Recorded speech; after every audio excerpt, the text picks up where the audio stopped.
Okay, so we've had a couple of days for everything that's gone on with the draft and with lockdown and with Extreme Rules to sink in. Had time for me to look at what other people have said about it and to get some other points of view.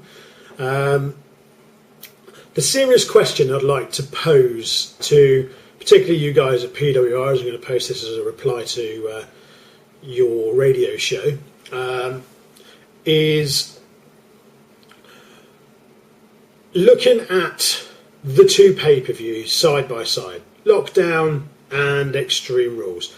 Now, obviously, supposed to be similar gimmicked pay-per-views that you're talking. All right, Lockdown's all in a cage, and Extreme Rules isn't necessarily all in a cage. In fact, there was only one. But you get the idea. It's all supposed to be hardcore. If you put those two pay-per-views side by side on a purely entertainment basis, which one would you rather pay for? If it was a choice of you could have paid for one and seen it, or paid for the other and seen it, but you couldn't afford to pay for both, in retrospect, which one would you have paid the money for? I know my pick personally would have had to have been Lockdown. I was not impressed with Extreme Rules at all. Yes, it was nice to see Swagger go over on Jericho, although Jericho seems to be making some bad decisions for somebody who's put over a lot as being a clever guy to not get out of the cage at Extreme Rules when he could have done and won the match. To go back after Edge. I didn't see the motivation for that. I could see if it had been the other way round, if they'd had Edge able to get out and went back out to Jericho, that would have made sense. But I don't think that the other way round particularly made sense.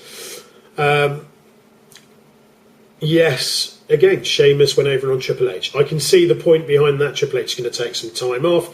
Good business to put Sheamus over. But even then they couldn't do it properly. Sheamus had to go and beat him up backstage with a metal bar before he could be over on Triple H. So it wasn't really a clean win. I mean, the Triple H came out and only had one arm the entire match. It's not really putting the guy over. It's saying he can beat him if he's got one arm. And, you know, I could beat him with one arm.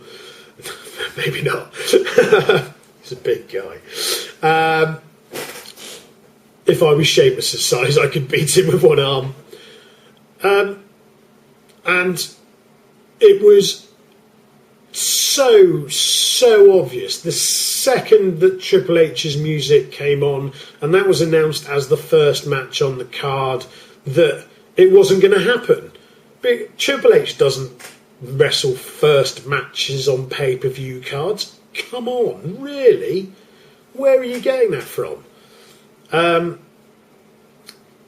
Lockdown event, on the other hand, if you just look at the matches that were there, you know, the Angle and Kennedy Anderson match was phenomenal to watch. Although I have said previously, I thought it was a little bit over the top, and they allowed the guys to go a bit far, or whether it was allowed, made, whatever, I don't know. I think the guys need to make sure they're taking better care of themselves, and the company should be ensuring that happens. The phenomenal match, the Popes match with AJ, absolutely brilliant. The Lethal Lockdown match, although the darbuncle at the end of it, where it was all a bit strange, and you had Hogan and Flair come out again, as I said, that was bound to happen. You're going to call it Team Flair, Team Hogan, you've got to have Flair and Hogan involved in some way other than the name. As well as, you know, all the other matches that went on, I thought every single one of them was a pay-per-view quality match. And every single one of them was an Extreme Rules hardcore quality match. Not the same as went on in the WWE. I've said it before and I'll say it again, WWE feels like it's being mailed in. It looks like they've got 10 or 15 different storylines and they just recycle them round and round and round with different characters in them. The best part of anything that went on was Cena taping Batista's legs to her. That was absolutely hilarious. And it will fuel him, you know, Batista can whine and bitch about it forever. And, you know, there's nothing better to put a heel over than the, if you like, the Owen Hart nugget thing, it's not fair, time for a change, and all of that sort of malarkey, which is the same thing. So the question is, to everybody out there, please do comment. I'm quite happy to take on other people's point of views, although you'll all be wrong, because I'm obviously right about it.